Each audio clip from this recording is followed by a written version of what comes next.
50 మంది ఎమ్మెల్యేలని ఏ రోజైతే మార్చగలమో, వాళ్ళ తలరాతలను మార్చగలమో, 100 కోట్ల రూపాయలు ఖర్చు పెట్టిన అభ్యర్థి కూడా 1000, 2000 ఓట్లతోటి ఓడిపోగలడో, ఆ రోజున డెమోక్రసీ నిలబడుతుంది. నేను విఘ్నులైనటువంటి ప్రజలను కోరుతున్నా, మమ్మల్ని గెలిపించండి. ఈ రాష్ట్రాన్ని పరిపాలించే అవకాశం మాకివ్వండి. ఈ రాష్ట్రంలో ప్రతి ఒక్క బిడ్డ యొక్క కష్టాన్ని మా కష్టంగా భావించి, పేదవాడి ఇంటికి ముందుకు వచ్చి, మోకాళ్ళ మీద ప్రార్థించి, ఇదిగో మీకోసం మేము వచ్చామమ్మా, మీ ఎమ్మెల్యే, మీ మినిస్టర్, మీ కలెక్టర్, మీ ఎస్పీ మీ ఇంటి దగ్గరకు వచ్చి, అమ్మా మీకు ఏ సమస్య ఉన్నా మేము తీర్చడానికి వచ్చాము, మాకు మీ యొక్క కరుణ కల్పించండి అని మీ దగ్గరకు వచ్చి దేహి మీకు పరిపాలన చేయడానికి వచ్చామని ఒక సర్వెంట్ లాగా మీ దగ్గరకు తీర్పిచ్చేటువంటి బాధ్యత నాది. జేబీఎంరావు భారత్ పార్టీ అధ్యక్షుడిగా నేను మిమ్మల్ని అడుగుతున్నా, ఈ రాష్ట్రంలో మీ ఓటు వేసి మాకు ఒక ఊపిరివ్వండి.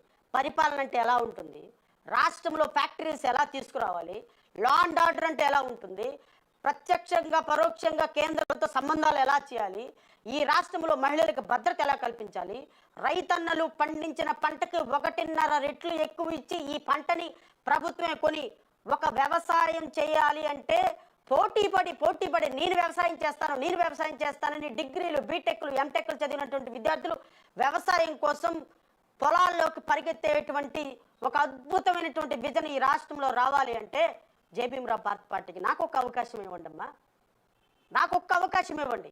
ఈ రాష్ట్రంలో నిరుద్యోగ అనేవాడే లేకుండా అద్భుతమైనటువంటి ఇజ్రాయేల్ టెక్నాలజీ తోటి, ఒక డిప్ ఇరిగేషన్ తోటి 365 రోజులు ఆర్టిఫిషియల్గా న్యాచురల్గా పంటలు పండించేటువంటి వ్యవసాయం వైపు యువతను మళ్ళిద్దామన్న ఆలోచన ఒక్కరికి కూడా లేదు. నా దగ్గర విజన్ ఉంది. పంట పండించిన రైతు ఆనంద బాష్పాలతోటి లక్షలాది రూపాయలు పండించిన పంటకి సంపాదించే విజన్ నా దగ్గర ఉంది. ఏ ఒక్క రైతన్నా కూడా తన జీవితాన్ని అర్ధాంతరంగా ముగించుకోకుండా ప్రతి రైతే రాజు అన్న విధంగా వాళ్ళ జీవితాన్ని మార్చగలిగిన అవకాశం నాకుంది. అలాంటి అవకాశం ఉన్న నాకు ఒక్క ఓటు వేయమని అడుగుతున్నాను, ఒక్క అవకాశం ఇవ్వమని అడుగుతున్నాను. ఈ దుర్మార్గులకు ఓట్లేసి మీ జీవితాల్ని మీ ఉట్టికి ఏలాడ తీసుకొని చనిపోయేటువంటి రోజులు 2014 నుంచి 19 వరకు ఆంధ్రప్రదేశ్ భారతదేశంలో రైతుల ఆత్మహత్యలో 2వ స్థానంలో ఉంది. 2018 వచ్చేటప్పటికి అది ప్రథమ స్థానానికి పాకింది. ఈ నీచ నికృష్టులకి ఆ విషయాలు తెలీదా? ఈరోజు మీరు విజనరీ లీడర్ ఎట్లా అవుతారండి?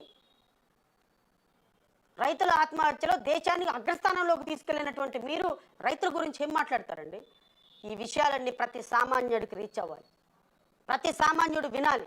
ఈ రాష్ట్రంలో మీరు ఏం చేశారని రేపొద్దున తెలుగుదేశం పార్టీ, వైఎస్ఆర్ కాంగ్రెస్ పార్టీ వాళ్ళు మీ వీధుల్లోకి వచ్చినప్పుడు మీరు ఈ రాష్ట్రానికి చేసింది ఏంది 2014 నుంచి 19 వరకు అని తెలుగుదేశం పార్టీని అడగండి. 2019 నుంచి 2024 వరకు నువ్వేం చేసావని ఓటు అడుగుతున్నావు కాంగ్రెస్ పార్టీని, వైఎస్ఆర్ కాంగ్రెస్ పార్టీని అడగండి. ఈ రాష్ట్రాన్ని దుర్మార్గంగా విభజించిన కాంగ్రెస్ పార్టీకి ఓటు ఎందుకు వేయాలని కాంగ్రెస్ పార్టీని అడగండి. ప్రతి ఒక్క పార్టీని ప్రజలు నిలదీయండి. ఆ రోజే ప్రజాస్వామ్యం బతుకుతుంది. మేబీ నేను చెప్పేటువంటి అంశాలు చాలా కొంతమంది ఏంటి ఈ ప్రవచనాలు అనుకోవచ్చు, కొంతమంది కరెక్టే కదా ఈ అబ్బాయి చెప్పేది అనుకోవచ్చు.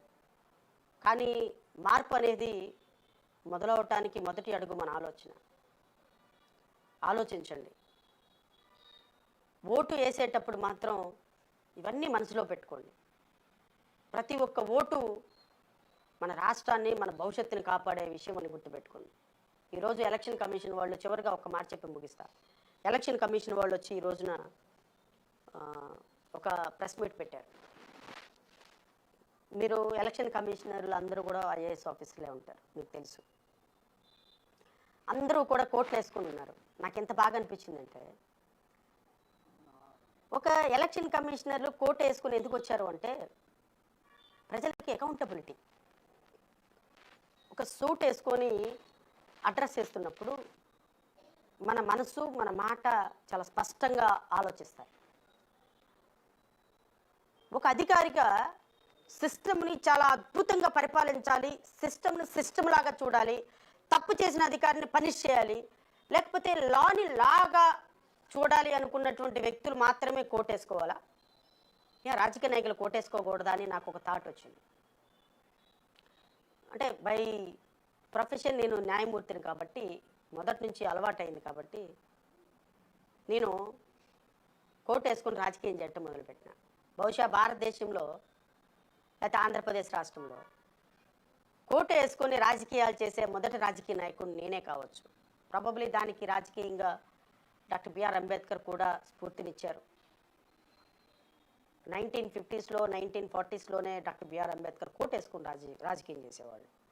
సో అలాంటి కోటు వేసుకొని రాజకీయం చేయాలి అని నేను అనుకున్న రోజున నేను ప్రజలకు ఒకటే చెప్తున్నా, నేను కోట్ వేసుకొని రాజకీయం ఎందుకు చేస్తున్నాను తెలుసా? ప్రజలకి అకౌంటబిలిటీగా ఉండాలి అంటే ఫస్ట్ మనం ప్రజలకు సర్వెంట్గా ఉండాలి. ప్రజలకి సర్వెంట్లం కాబట్టే మీరిచ్చే ఆర్డర్లు తీసుకొని దాన్ని ఎగ్జిక్యూట్ చేసే ఒక వెయిటర్గా, ఒక రెస్టారెంట్లో వెయిటర్గా ప్రజాస్వామ్యంలో ఒక రాజకీయ నాయకుడు ఉండాలి. రాజకీయ నాయకుడిగా ఉన్నటువంటి వ్యక్తి కద్దరు చొక్కాలు వేసుకొని పెద్ద పెద్ద కారుల్లో తిరిగి 100 కోట్లు ఖర్చు పెడితేనే రాజకీయ నాయకుడు, లేకపోతే మినిస్టర్ అయితేనే రాజకీయ నాయకుడు అని ఆలోచించే ప్రజల యొక్క మనసు ఒక్కసారి మాలాంటి సామాన్యుల మీద కూడా పెట్టమని కోరుతున్నా. మాలాంటి సామాన్యులకి కోటేసుకొని రాజకీయాలు చేయాలనుకున్న వాళ్ళకు ఒక అవకాశం ఇస్తే రేపు అసెంబ్లీలో ప్రజా సమస్యల్ని చాలా నిజాయితీగా, నిష్కల్మషంగా, ఎక్కడ కూడా ఏ విధమైనటువంటి కుల మతాలకి, ప్రాంతాలకి అతీతంగా సమస్యల్ని సమస్యలుగా అసెంబ్లీలో చర్చించేటువంటి అవకాశం మాకు కలుగుతుంది.